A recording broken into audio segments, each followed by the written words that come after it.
Hi, welcome. Enjoy the content, subscribe, and turn on notifications. Cole walked through the gate with a faint smile on his face. This would be the first time in a long while that he was coming back from a trip feeling lighter, without another destination lined up or a video call scheduled for the next day.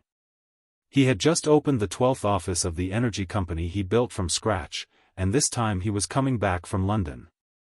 On the way home, he kept thinking about how he'd tell Madeline and the girls that he decided to cut back on work. He wanted to change the routine, leave the office earlier, pick up the kids from school. It was his way of making up for lost time and, more than anything, reconnecting with real life, the kind that starts after work. When he turned the doorknob, he expected the scent of Madeline's perfume, the sound of little feet running across the wooden floor, some cartoon playing in the living room. But all he found was silence. He called out for the girls, no response. He went to the kitchen, empty. He climbed the stairs looking for noise, movement, any sign that someone lived there.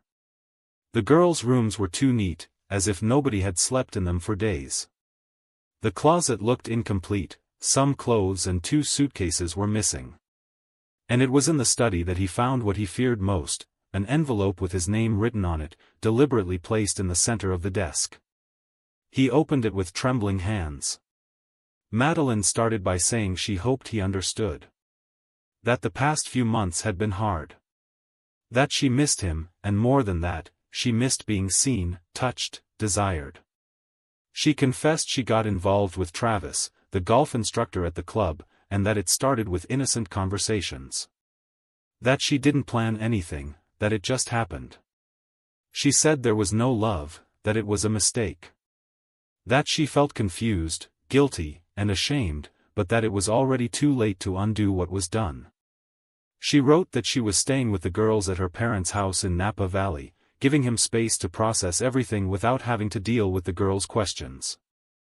The letter sounded like a poorly planned confession, an attempt to ease her guilt by placing the responsibility of deciding what came next entirely on him. Cole dropped the letter on the table. He walked to the bedroom, glanced around the space where he spent so many years with Madeline, and felt like he was standing in a stranger's house. He opened the girls' closet. He saw that some clothes were gone, but many toys remained. He grabbed his phone and called his sister, who lived in San Francisco. He simply said he needed a place to stay with the girls for a few days and promised to explain later. Instead of making any rash decisions, he chose to move carefully. He packed his bags in silence. Her words echoed like dry punches, and though there were no tears, the pain was there, scattered in the corners of the house. The worst part wasn't the betrayal itself, but the fact that everything had been hidden for months while he gave his best in meetings, contracts, and mergers, believing he was building security for the family. It felt like discovering that while he was building protective walls, someone inside had already opened windows for someone else. Still, he didn't break anything, didn't yell, didn't call her. He understood that any conversation at that moment would be useless. The damage was already done. All that was left was to protect what still made sense, his daughters. And for that, he needed to be strong. Cole spent the following days caught between silence and the need to keep going. He barely slept. When he closed his eyes, images invaded his mind, images he wished not to see, Madeline smiling at another man, holding his hands, surrendering to him. That ate away at him in a way even his worst business failures never managed to. But now he needed to be more than a wounded man, he needed to be a full-time father.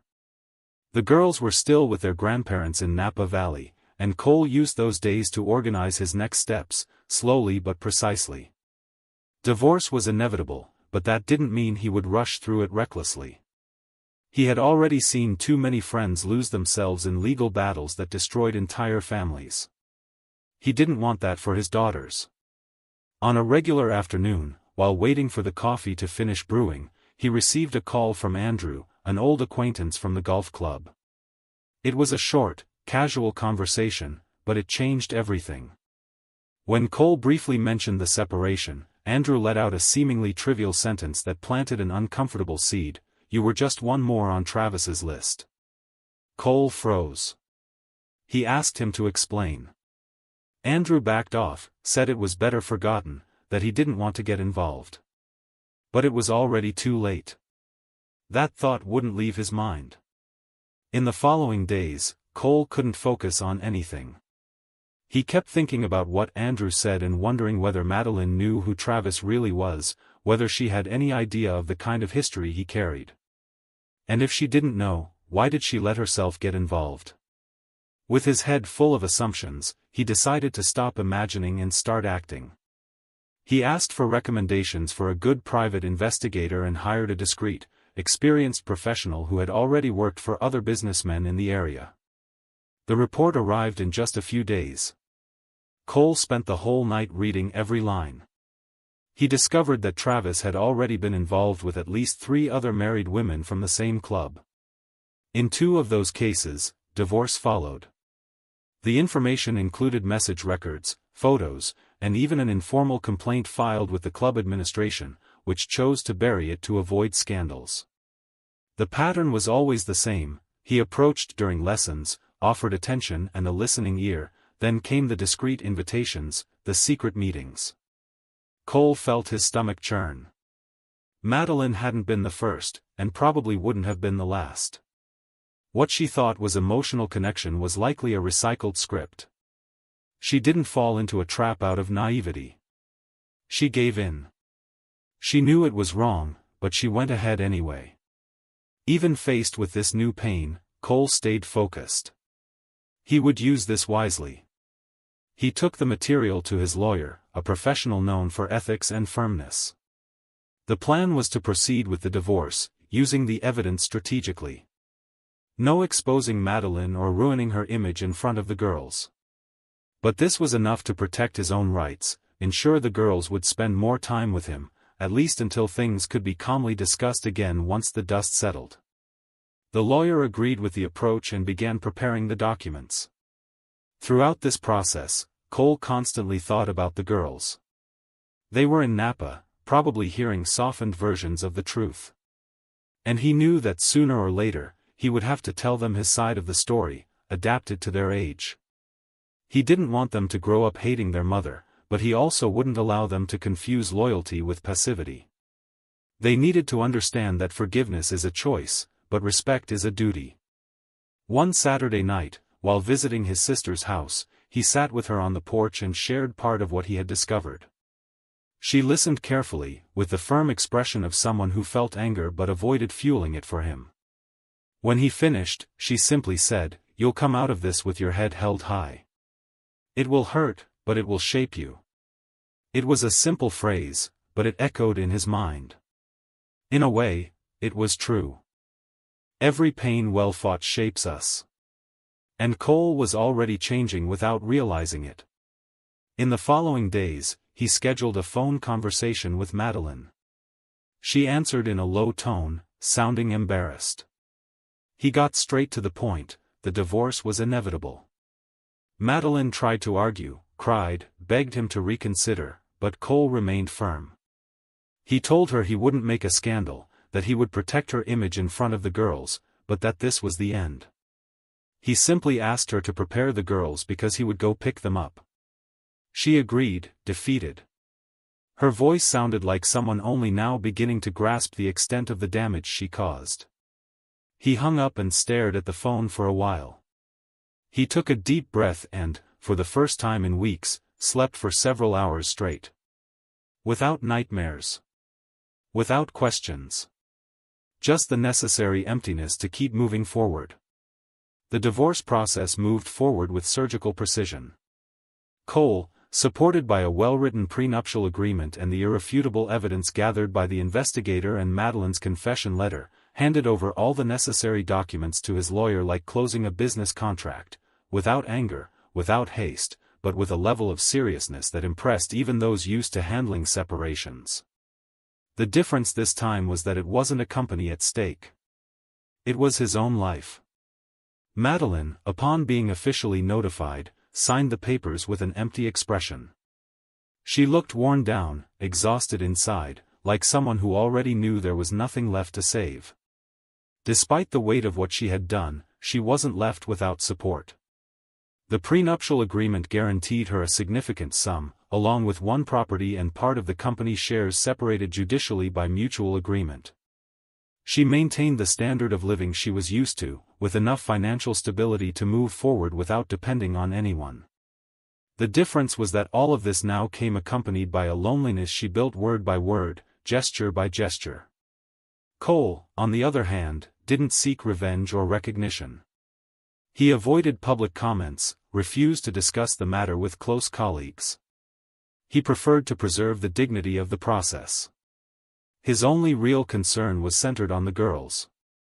During the time they stayed with Madeline in Napa Valley, he called every day, kept up with their routines from afar, checked their homework through video calls. When he finally picked them up, they hugged him with a different kind of strength, as if they sensed, even without understanding all the details, that something had changed. Back at his sister's house, Cole re-established the routine with a lightness that surprised those who only knew him as an executive. He made sure to take them to school, prepare breakfast, watch cartoons with them on Sundays. And in these simple gestures, he rediscovered a piece of himself he had left behind years ago. One day, while waiting for his younger daughter to finish ballet class, he was approached by a lady who often saw him there, quiet, watching patiently. Her name was Mrs. Thompson, a widow with a gentle voice and a sharp gaze. She sat beside him and, without hesitation, said she admired his constant presence. She mentioned that she knew many fathers who, after a divorce, became visitors in their children's lives. But he seemed different. Cole smiled gratefully. He didn't talk much. He just said he needed to be more than a weekend dad. That unexpected conversation made him realize how much his public image had changed. He wasn't just the CEO with a private jet and an office in New York anymore. Now he was also the man who cared, who chose to be present, who was relearning how to be a full-time father. Meanwhile, Madeline faced the other side of the coin. She continued living in the same house the couple bought in San Jose, but the rooms felt too big. The parties she used to throw frequently disappeared. When she went out, she felt eyes weighing heavily on her shoulders. Stories about Travis began circulating, how he had gotten involved with other married women, how he had taken money to stay quiet.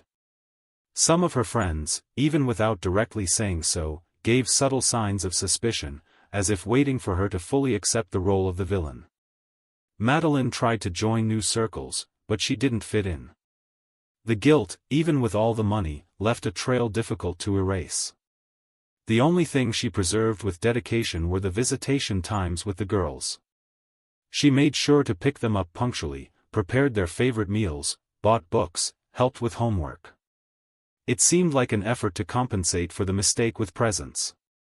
The girls, although young, felt the tension between their parents, but also saw the effort both put in to keep things as normal as possible.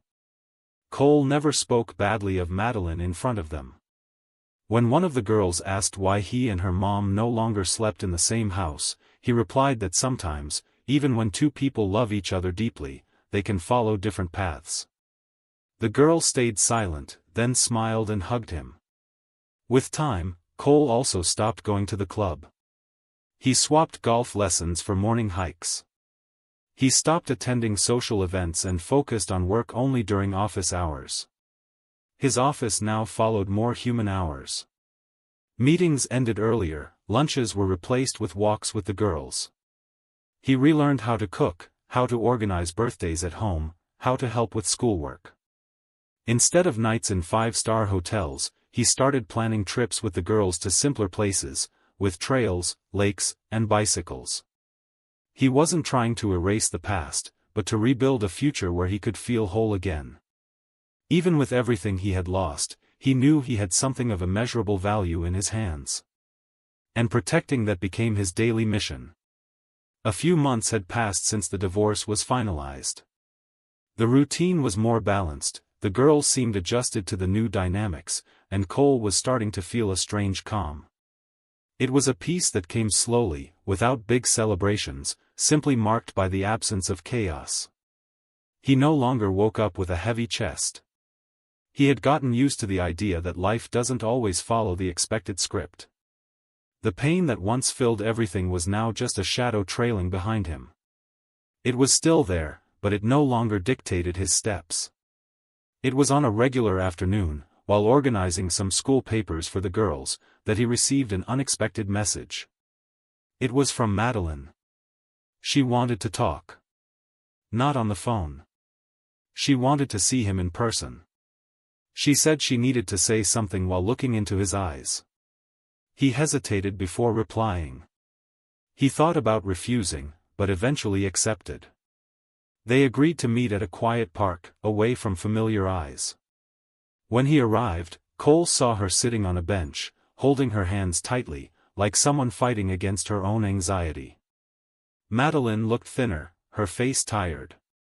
When he approached, she lifted her eyes, and for a moment, the two remained silent.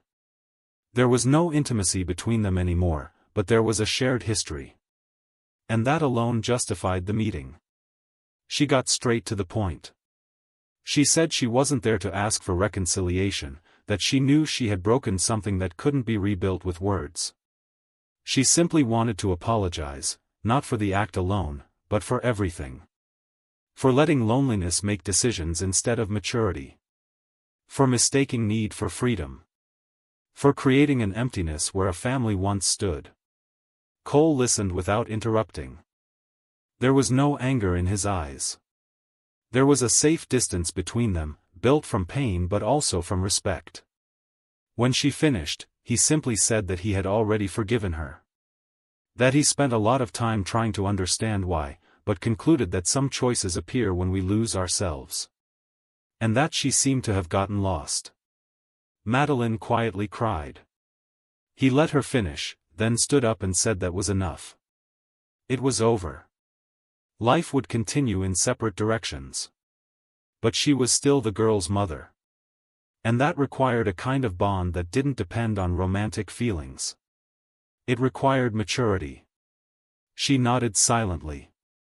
That meeting didn't bring back what was lost, but it restored dignity to both of them. It was the necessary final mark that allowed each of them to move forward without carrying the weight of silence. After that day, they no longer exchanged long messages. Only communications about the girls, brief and kind. Madeline seemed calmer in the following weeks. She started picking up the girls more often, helped with homework, attended school meetings. Cole observed everything from a distance, without judgment. He knew that true regret changes behavior. And slowly, she showed that. As he rebuilt his life with the girls, Cole also reorganized his priorities. He started working fewer hours, invested in a small tech company focused on sustainability, and decided to pay more attention to the human side of business. His reputation as an unrelenting executive gave way to a more balanced image. Employees even began commenting that he seemed like a different man. And indeed, he was. The scars he carried became his compass. During a business trip to Seattle, while passing through a restaurant in the hotel lobby, someone called his name. It was Mark, a former employee from the golf club who now worked there. They talked for a few minutes, recalling old situations, until Mark casually mentioned something that made Cole's world spin. Unaware of the direct connection to Cole's past, Mark said that Travis had been fired for reasons beyond inappropriate relationships. He explained that Travis intentionally targeted married women, and once the affairs progressed, he started threatening them with exposure. In exchange, he demanded favors, expensive gifts, even money. Mark said he heard strange stories from at least 2 women who went through this, but none wanted to file an official report out of fear of public exposure. The club preferred to pay severance and cover everything up discreetly. Cole froze. This brought a new perspective to everything he had lived. For the first time, he considered the possibility that Madeline had, in part, been manipulated. Maybe not from the very beginning, but somewhere along the way with Travis, she might have felt pressured, cornered, trapped by a man who knew exactly where to push. He remembered the letter she wrote, the confusion in her tone, her attempt to explain without seeming defensive. Perhaps she hadn't fully understood what she had gone through. Perhaps she was afraid to admit how vulnerable she had become. During the flight back, Cole remained completely silent. He reflected on everything he didn't know. He didn't look for Madeline to confront her. He didn't dig further into the past. He knew that even if he had the complete truth, it wouldn't change the facts. The marriage was over.